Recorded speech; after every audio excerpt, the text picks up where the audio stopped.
সেনাবাহিনী যারা আছেন তাদের সম্পর্কে জিজ্ঞাসা করবেন তোমরা কি দায়িত্ব পালন করেছো। যারা পুলিশের দায়িত্বে যারা আছেন, যারা শরীয়তের নিয়ন্ত্রণের দায়িত্বে আছেন, দেশের জন্য কোনো উশৃঙ্খলা না হয়, একটা মানুষ যেন একটা মানুষকে না মারে, প্রহার না করে, এই দায়িত্বে যারা আছেন তাদের কাল কিয়ামত আপনার দায়িত্ব সম্পর্কে জিজ্ঞাসা করা হবে। আপনার দায়িত্ব আপনি কতটুকু পালন করেছেন কাল কিয়ামতের ময়দানে। আল্লাহ রাব্বুল আলামিন তারপরে বললে উলাইকা কাল আনআম, এগুলি নিকৃষ্ট জানোয়ারের মতো, বালহুম আযম, বরঞ্চ তার চেয়েও নিকৃষ্ট। আজকে কোরআনের আয়াত সাক্ষ্য দিচ্ছে, আজকে প্রত্যেকটা ঘটনা এভাবে সাক্ষ্য দিচ্ছে। আল্লাহ পাক যে কোরআনের মধ্যে বলেছে মানুষ যারোর চেয়ে নিকৃষ্ট। দেখেন, ভেবে দেখে আল্লাহ তাআলা কেন বললেন মানুষ জানোয়ারের চেয়ে নিকৃষ্ট। এটা জানোয়ারের মনেও দোয়া আছে, কিন্তু তাদের মনে কোনো দোয়া নাই, তাদের মনে কোনো দয়া নাই, মায়া নাই। এটা জানোয়ারের মনেও মায়া আছে। সোহাগ ভাই কত সুন্দর রসুলের সুন্নত রেখেছে, দাঁড়িয়ে আছে, তার একটা ছেলে একটা মেয়ে, এই ছেলে মেয়েগুলি সারা জীবনের জন্য এতিম হয়ে গেল। কাকে বাবা বলে ডাকবে?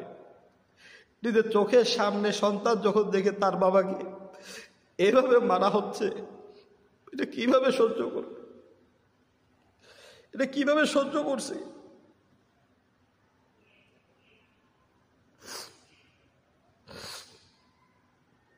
আল্লাহ রাব্বুল আলামিন কোরআনের মধ্যে বলেছেন কেউ যদি কাউকে হত্যা করে, বিনা অপরাধে যদি কেউ কাউকে হত্যা করে, তাহলে তার শাস্তিও হলো হত্যা।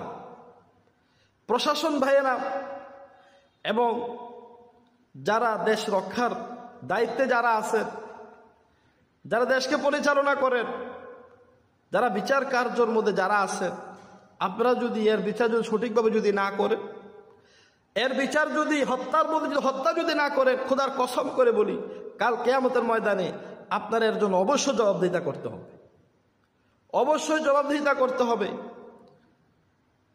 হত্যার মধ্যে হত্যা, কিন্তু আজকে যারা হত্যা করে তারা রাস্তার মধ্যে বুক ফুলিয়ে তারা হা হা করে হাসে।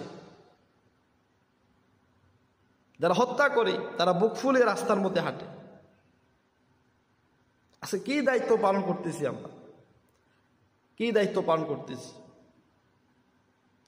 নবীজি সাল্লাল্লাহু আলাইহি সাল্লাম বললেন কুল্লুকুম রাঈন ওয়া কুল্লুকুম মাসউলুন আন রায়াতিহি, তোমরা প্রত্যেকে দায়িত্বশীল, তোমাদের দায়িত্ব সম্পর্কে কাল কিয়ামতের মাঠে জিজ্ঞাসা করা হবে।